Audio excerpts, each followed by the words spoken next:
knows I need this for me, not for anything else. And it's very relaxing. Sometimes it's even the simple things. I told you I've started feeling Sudokus. Yes, you I have. carry a newspaper home. Oh, we had the Standard here. Where is it? Like we had the Standard newspaper. I feel Sudokus in the evening. It has really helped me just to, making some good meals in the evening, some recipes. The kids love it when I do like a special recipe, and then we try to look for a name for it. So I think it's such moments that really relax me, because motherhood is hard. How do you rest yourself? I wanted to remind you something that I've been seeing you do of late. You're investing in your passion projects. I see you doing, you know what, in the office. I need to have a conversation with Baba Mudhoni after this on early childhood development. Yes. There's also that. The first 1,000 days. Because I always feel like a lot of mothers, especially us who are in the corporate space, we overlook that part, really. We might think that this information is not relevant to us, but we are the ones who need to be targeted with that. So that's what, I target women who have nannies, mothers at home, who are taking. Of late, I would say taking walks. That really helps, definitely. Evening or morning? Evening. Evening walks, because my mornings are quite crazy. So evening walks help. Another thing is detoxing from social media. Unfortunately, we work in a space where being on social media is you have to literally be on your phone. Part of your job. It is almost unforgivable that something could happen and it's on social media and I do not know about it. So by default, it's part of my job. However, I'm trying to avoid that. And another thing is plants.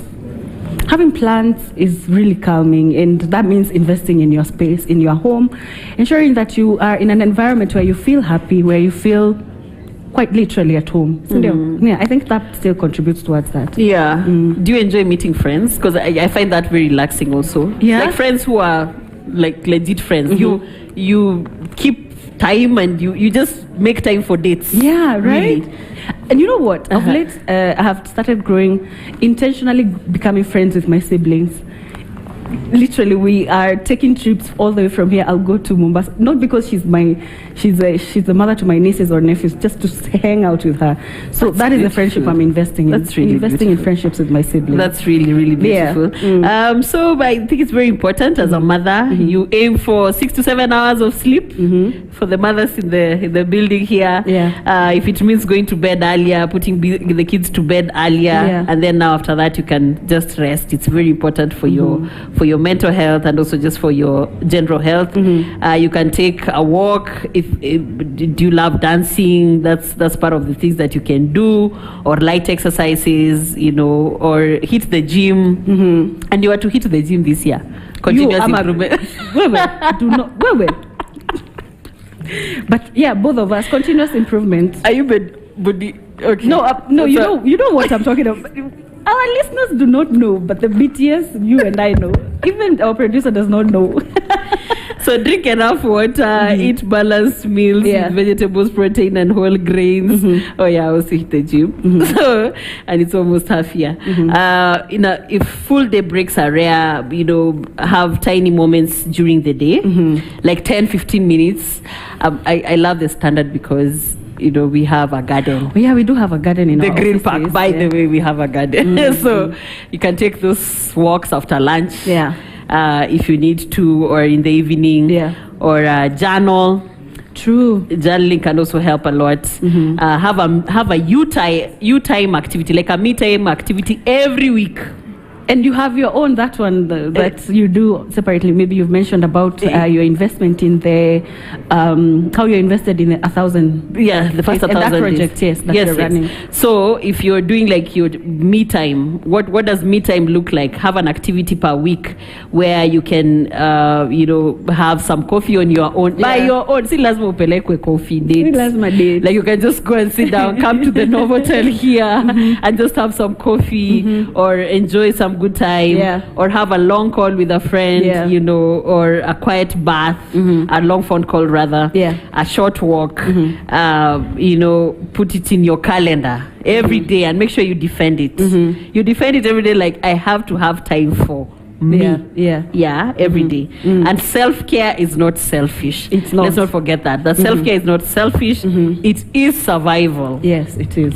Self-care is survival. It's not selfish. And learn to say no to extra committees, events, obligations. And let me add, as you welcome our guest, let me add, for myself, being on D&D, I'm always on D&D, and it has really helped me. I'm always on D&D. Yeah. So you don't attend functions and committees and events that you've not been invited, that you had not planned to attend. That you had not planned for. Yeah. Don't do that. But it's okay. It's a way of taking care of yourself. So because motherhood can be lonely and overwhelming. Welcome, Emma. Thank you. Good to have you on the show. We were trying to have this conversation. Trying to make sense of the whole conversation, because today it's motherhood unfiltered, really. And you're talking about mothers need self-care. They need time to take care of their minds. Exactly. And we need a break too. Mothers need a break too. Could you talk to us about that? Welcome to the show, Emma. Emma Odhiambo. Thank you, Ellen. Karibu sana. Nice to be on the show again. Happy Mother's Day, ladies. Happy Mother's Day. It is lovely to be here. One of the things that you need to learn as a mother is that many destinies go through you. So you don't need to look at your life as a life that is just ebbing away. It's a life that is rich. It is a life that is carrying other lives in it. So even as you think about yourself and self-care, nothing is too expensive. Yeah, correct. You shouldn't take shortcuts. You shouldn't look at things as being, I want to go on this holiday, but it costs so much. Why? Because you have so many things pegged on you being well, you being a mommy, you being there. So one of the things is, why don't you take yourself to the spa? Why don't you go to a place, a staycation, and sleep in? Turn off your phone. As I was saying, be on D&D. Yes, be on D&D. Turn off your phone. Eat healthy. Go away for a healthy staycation. Where you have your salads, you go to the steam and sauna, have a massage, have a body scrub. And just have me time. Because for you to be a mommy, you also need to be whole. Yes. You need to be whole. You need to feel whole. And you need for people to know that you're whole. Yes. And Emma, I see people often having some sort of guilt. Yes. Guilt behind the rest, guilt behind the personal care. Could you please encourage moms and just tell us, is there anything else guilt in that space? Many mothers feel guilty because they think, I should have been here with my kids. Exactly. Or I should have been here with my husband. Yes. Or there are so many people lacking. It's because the motherhood thing checked in, and now you begin to think about other people more than yourself. Correct. You see. But you need to know that when you're not whole, then you can't give. You need to be full in order to give, because you give out of the overflow. You don't give out of what you're holding on to, a little of what you're holding on to. You give out of your overflow.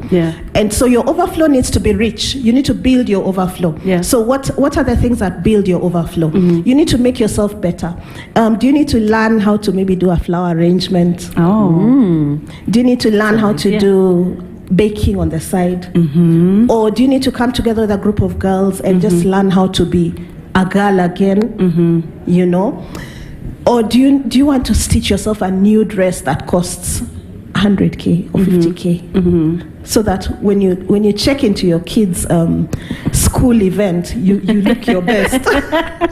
Why? Because when your kids see you like that, they feel fuller. They feel like mommy has us. Do you need to save for a better car?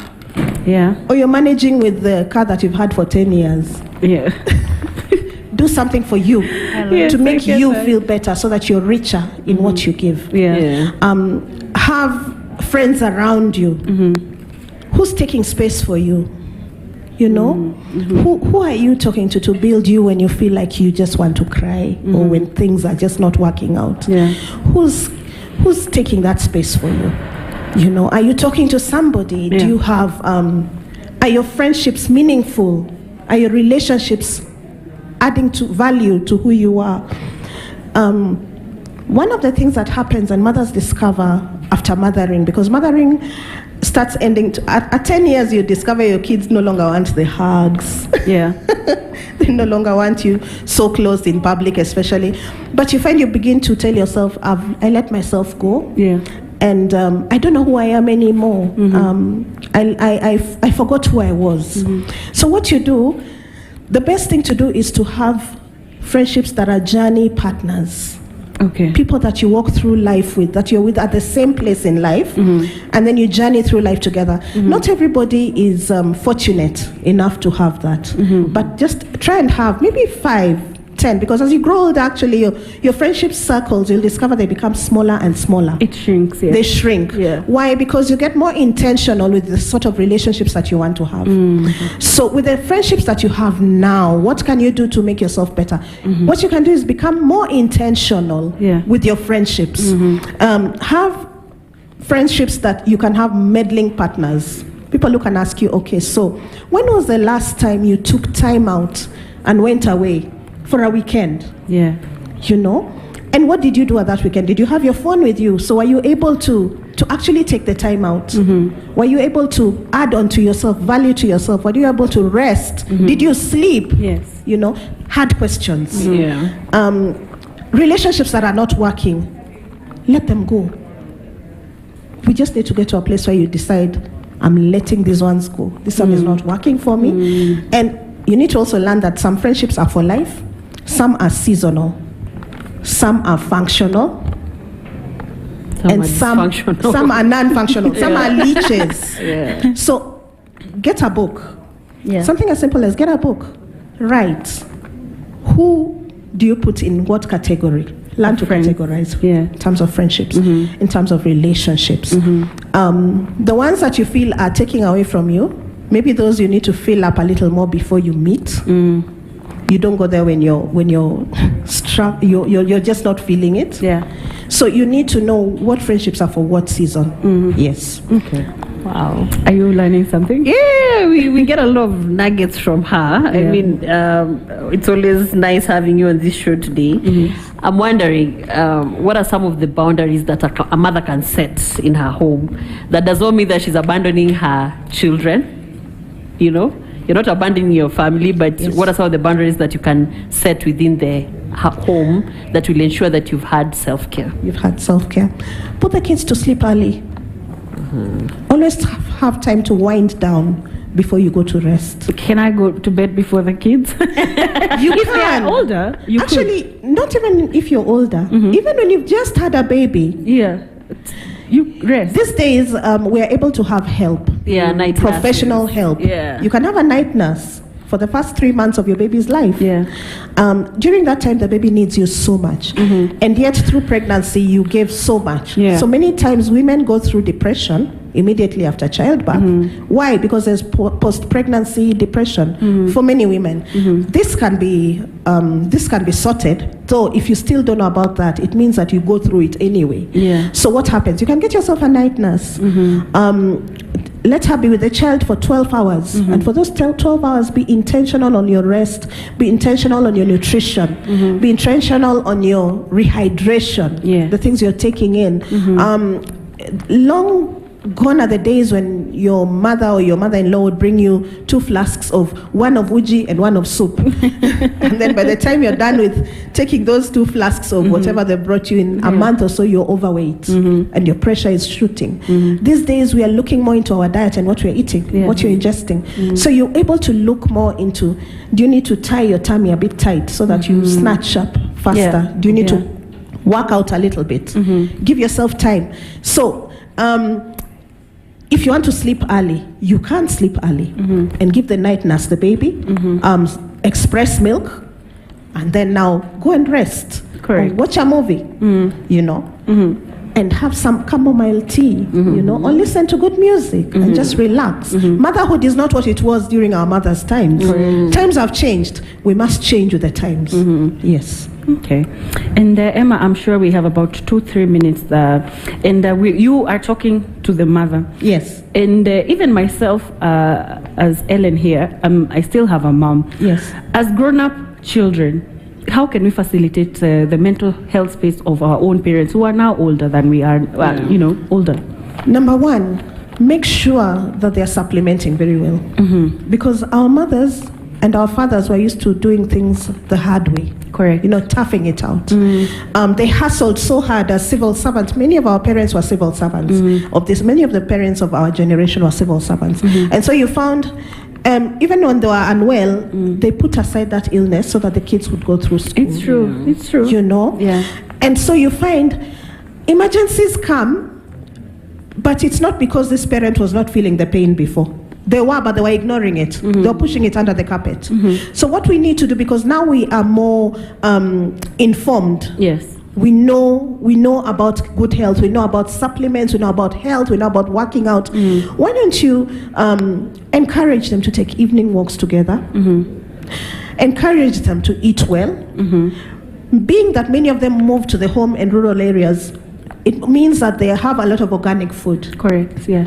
But many of them still don't eat right. They still have things like sugar, and they believe that things like eating a big ugali, you get full, drinking uji, and eating a lot of chapati is good for festive times. How about getting them to understand what health is, eating healthy, get rid of the sugars, eat more vegetables, eat protein. They used to believe protein and meat and red meat is really bad for you and your cholesterol. But what if you eat your red meat with vegetables and not so much starch? Then that is healthy for them. Then take longer walks in the evening or enroll them in a gym. And then make sure they have their supplements. Things like collagen, magnesium, vitamin D, those are very important to put into their diets. Things like bone soup, basic things like bone soup, make sure that they always have. So just teach them those things, and then teach them to love life again. I've seen a lot of our generation taking their parents on holidays. Yes. It doesn't have to be an expensive one. You can take your parents to the coast for 3, 4, 5 days, and they get to see that there's another side to life. Life can be enjoyed again, and they begin to live again. You find those parents begin to live again. So let's try and rejuvenate their lives afresh. Let's try and give them life afresh, and live also through them again, and see that this is where we're going, but is this the quality of life that you also want? So you need to be intentional also. Okay. Beautiful. Okay. Thank you so much, Emma, for that segment. And for our listeners, again, you're still on The Pink Perspective on SpiceFM 94.4. We're going to take a short break, but we're going to be right back.